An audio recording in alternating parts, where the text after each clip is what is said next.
Lagay ng ekonomiya, kalakalan, negosyo at iba pa. Atin ang alamin dito sa Ang Pilipinas Ngayon.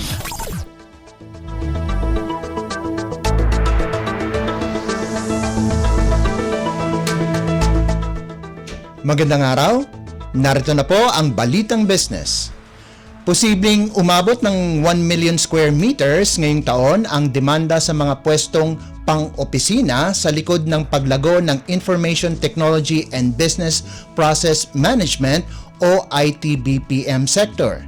Sinabi ni Real Estate Brokerage Services firm Lichu Property Consultants o LPC Director for Commercial Leasing Miko Baranda na nakita nilang dumadami ang bilang ng mga umuupa ng office space nitong nakalipas na 3 buwan.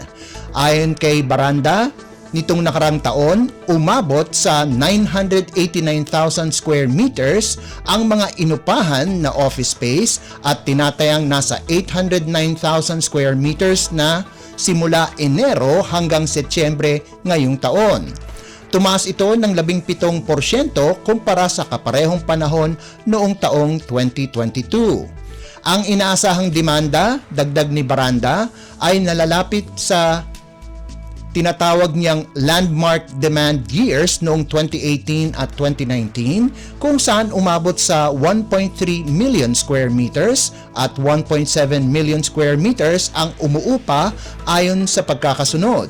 Sinabi niya na ang nagpadami ng upa ay ang IT-BPM sector na tinatayang makakapag-hire ng 135,000 trabahador. Ayon sa LPC, ang IT-BPM sector ay bumubuo sa 45% ng kabuuang office space demand. Dagdag ng LPC na ang kasalukuyang supply ng office space ay nasa 18.1 million square meters, kung saang 82% nito ay nasa Metro Manila at 19% ay nasa iba't ibang lugar sa Pilipinas.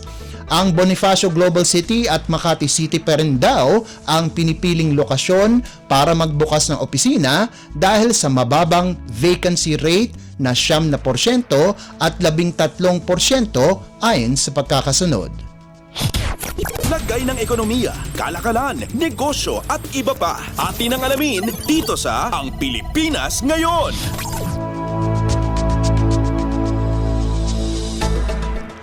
Pumirma ang Philippine Economic Zone Authority o PEZA ng isang partnership agreement sa Japan International Cooperation Agency o JICA at Japanese-led Advantech Philippines Incorporated para sa mga future renewable energy projects. Sinabi ng JICA na ang partnership ay parte ng Public-Private Partnership o PPP Promotion Program ng JICA na gumagamit ng mga Japanese innovations para sa paggawa ng mga cooperation projects. Sa ilalim ng partnership, ipapakilala ng Advantech ang kanilang solar power technology sa Pampanga Economic Zone na may taunang energy yield na 3.6 million kilowatts. Nakikita din na mapapababa ng proyekto ang carbon dioxide emission ng nasa 1,200 tons kada taon. Sa isang pahayag, sinabi ni JICA Chief Representative Takema Sakamoto na aktibo ang kanilang PPP promotion program na iniengganyo ang mga Japanese companies na magtayo ng negosyo sa Pilipinas. Sinabi naman ni PEZA Director General Tereso Panga na sinusuportahan ng Memorandum of Understanding ang direktiba ni Pangulong Ferdinand R. Marcos Jr. para isulong ang clean and green production, energy efficiency at ang paggamit ng renewable energy sources. Lagay ng ekonomiya, kalakalan, negosyo at iba pa. Atin ang alamin dito sa Ang Pilipinas Ngayon.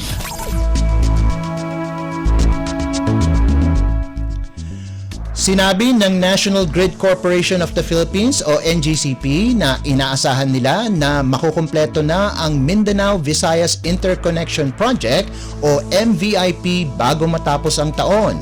Ayon kay NGCP spokesperson Cynthia Alabanza, may ilang mga trabaho na kailangang tapusin lamang na inaasahang matapos ngayong buwan at ang huling segmento ang pagpapatakbo ng enerhiya na inaasahang matapos bago ang katapusan ng taon. Sa pamamagitan ng MVIP, ang Mindanao Grid ay maisasama na sa Visayas Grid sa pamamagitan ng 184 circuit kilometer high voltage direct current system na mayroong inisyal na kapasidad na 450 megawatts. Kasama sa proyekto ang converter station sa bawat dulo na mahigit 500 circuit kilometers na overhead lines. Sinimulan ng NGCP ang pag-energize ng MVIP nang may initial na load na 22.5 megawatts na pinapasa mula Mindanao papuntang Visayas. Ang 52 bilyong transmission project ay magkakaroon ng koneksyon sa 3 main grids para makapagpadala ng mga sobrang kuryente sa mga rehiyon na may kakulangan ng supply. Lagay ng ekonomiya, kalakalan, negosyo at iba pa. Atin ang alamin dito sa Ang Pilipinas Ngayon.